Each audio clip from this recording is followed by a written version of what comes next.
Ladies and gentlemen, hello and welcome to my YouTube channel, The School of Love. My name is Maria and I am helping people discover their inner potential for love towards oneself and towards the others. Today I invite you to a new episode from the series What I Wish I Knew When I Was Younger.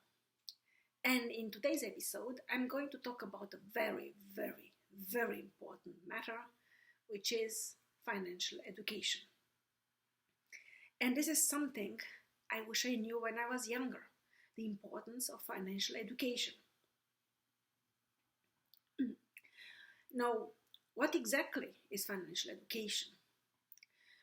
Financial education refers to that dimension of our lives in which we have an idea of what money means. And not only money, but also what assets and liabilities mean, what market means, what in such basic terms as inflation, deflation, economic development, and so on. It is also important to know such elements as budget, income, single stream of income, multiple streams of income, the difference between savings and investments, and most importantly, understanding the market. The history of the market, how it came to the situation we have nowadays, the difference between, for instance, capitalist markets and communist markets, the principles of the market. There are some very powerful videos, masterpieces if you ask me, based on Ray Dalio's books on economic cycles and historical cycles.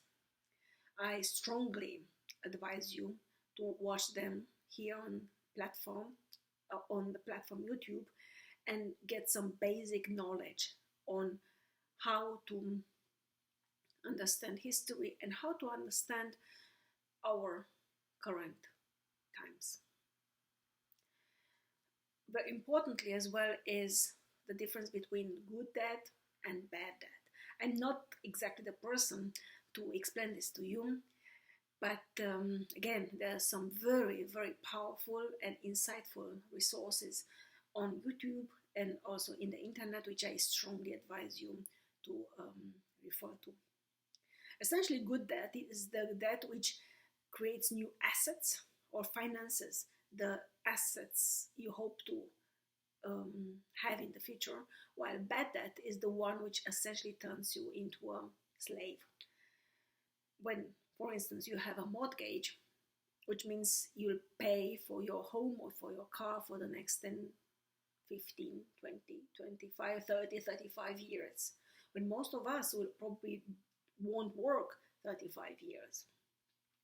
Because in the moment in which you have signed the mortgage papers, your time and your life do not belong to you anymore, but they belong to the institution or the person who has lent you money. So another important dimension of financial education is to learn how to plan a budget, to know what input is and what output is, and to plan your life and your expenses in such a manner that you always live beneath your means, that your input is always greater than your output. Most financial advisors talk about 1/3 of your income should be spent on housing, your housing, the place where you live. 1/3 should go to savings, and 1/3 should be spent on quotidian issues such as groceries, going out, vacations, luxuries once in a while, but then again, savings can be divided in several categories, about which I'm going to talk in the next point. But having a budget planning a budget, knowing how to construct a budget is very important for your life as a grown-up, and it is also a skill which it is better passed on to your children or to those around you. So number 3 is about what to do with that third of your income which goes to savings. So essentially, one part of it should go to so-called emergency fund, which should cover, experts say, roughly 3 to 6 months of normal expenses, so that in an emergency case, you can live on those funds without lowering your life standard. In my humble opinion, this emergency fund should be at least 1 year. Because usually we do not have such high expenses, so that the emergency fund is so high that it gets devaluated during inflationary times like nowadays. Nevertheless, situations happen, life happens. You never know. And then could be that 6 months are not enough, respectively, that 6 months worth of money cannot cover the urgent expenses which have shown up. So, nevertheless, saving as a strategy to put aside some money for rainy days seems not to be a good strategy. My generation, my parents' generation, my parents' generation, and so on, if you go back in time, didn't have so much money to save, so that they regarded saving as the holy grail of safety. Experts nowadays warn, nevertheless, that great amounts of money are very volatile and highly endangered in times of inflation, as it is the case right now. So even such a country as Japan, which had rather the situation and the danger of deflation, so the opposite of inflation, experiences this times inflation, which essentially pulverizes populations' savings, and this is not something good. So instead of saving, there comes the next point, which is learn to invest your money wisely. There are many books on this topic, and the good ones are written in such a way that even someone like me who has no idea about this kind of topics, so I'm coming from humanities and social sciences, I really have no idea about money, financial markets, financial systems, economic history, and so on. But these books offer you very, very honest insights into what you have to know and what you can do as an individual. And learn it. So there are some real estate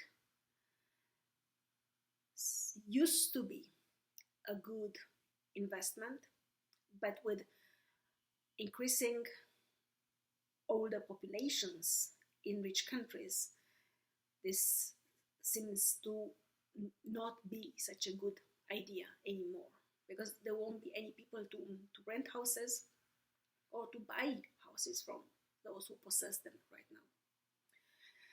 Another idea is, of course, stock market. You have to be very careful, because beginners like us cannot take risks. Generally speaking, it is very, very wise and advisable to read a lot before you do any move. But a move you must do eventually. Related to this, number 4 is that there is no retirement plan for us. My generation, our generation, will work until we die. So it is better to start preparing right now than to complain. With increasingly gray and grayer populations around the world, nations, governments won't have money for healthy elderly people.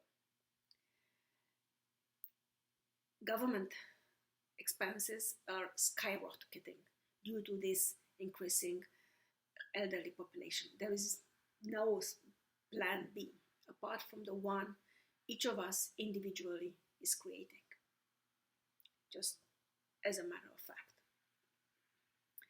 And last but not least, a rather philosophical opinion, idea on